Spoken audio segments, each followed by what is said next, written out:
एक बड़ा ही अच्छा और नेक दिल राजा हुआ करता था। इस राजा के राज्य में हर कोई बेहद सुखी था। राजा की एक राजकुमारी थी, लेकिन उसे कोई पुत्र नहीं था। जब राजा की उम्र होने लगी तो उसे दो चिंताएं सताने लगी। पहली कि राजकुमारी के लिए योग्य वर की तलाश कैसे की जाए, और दूसरी, राजा के जाने के बाद इस राज्य को कौन संभालेगा। इन चिंताओं से मुक्ति पाने के लिए राजा ने अपने राज्य में अपने कुल गुरु को बुलाया और सारी समस्याएं उन्हें बताई। कुल गुरु ने राजा को कहा, इन दोनों समस्याओं का हल एक ही है। तुम राजकुमारी का विवाह एक योग्य वर से करवा दो और उसी को यह राज्य सौंप दो।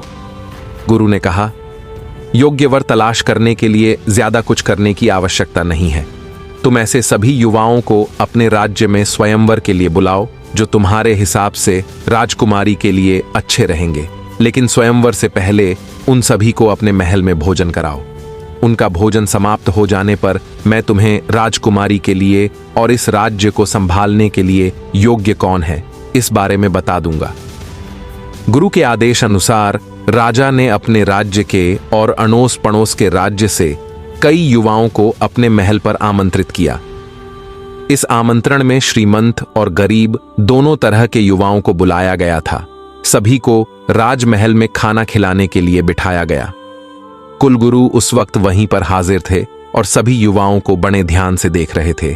आखिर में उन्होंने एक युवा को राजा के समक्ष हाजिर करते हुए कहा, राजन, यह युवा ही आपकी बेटी और आपके राज्य दोनों के लिए अति योग्य है। राजा ने जब उस युवा को ध्यान से देखा तो वह बड़ा साधारण से घर का दिख रहा था।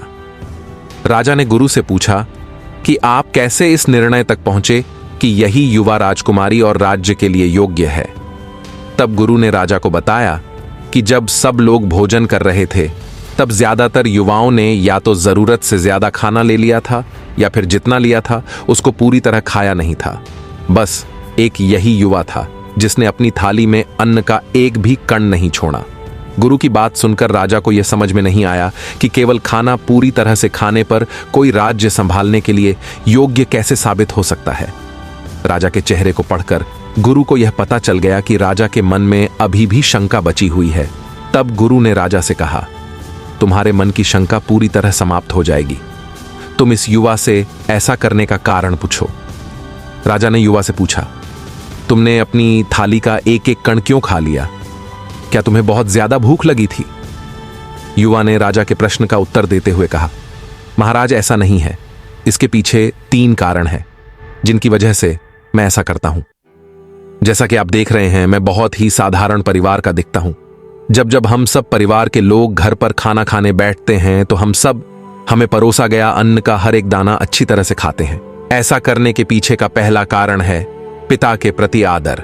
मेरे पिता जो इतनी मेहनत करके पूरे परिवार के लिए भोजन जुटाते हैं, मैं उस भोजन का व्यय करके उनका अपमान कैसे कर सकता हूं। दूसरा कारण है अपनी माता का आदर। सुबह इतनी जल्दी उठकर बड़े चाव से सबके लिए खाना बनाती हैं। उनकी मेहनत और उनकी भावना की कद्र करता हूं।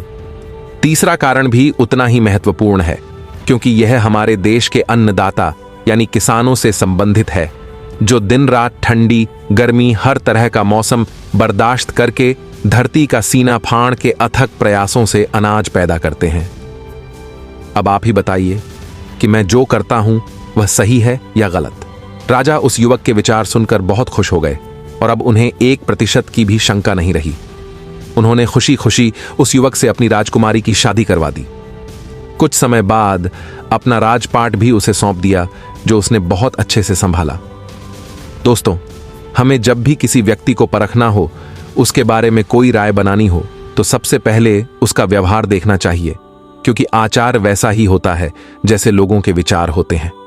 तो दोस्तों, मैं उम्मीद करता हूं कि यह कहानी आपको पसंद आई होगी, इसलिए इसे लाइक जरूर करें और ऐसी ही प्रेरणादायक कहानी सुनने के लिए हमारे चैनल को सब्सक्राइब करके बेल आइकॉन को ऑल पर प्रेस कर लें, ताकि आपको हमारी सभी लेटेस्ट वीडियो की नोटिफिकेशन मिलती रहे। आपका बहुमूल्य समय देने के लिए दिल से धन्यवाद।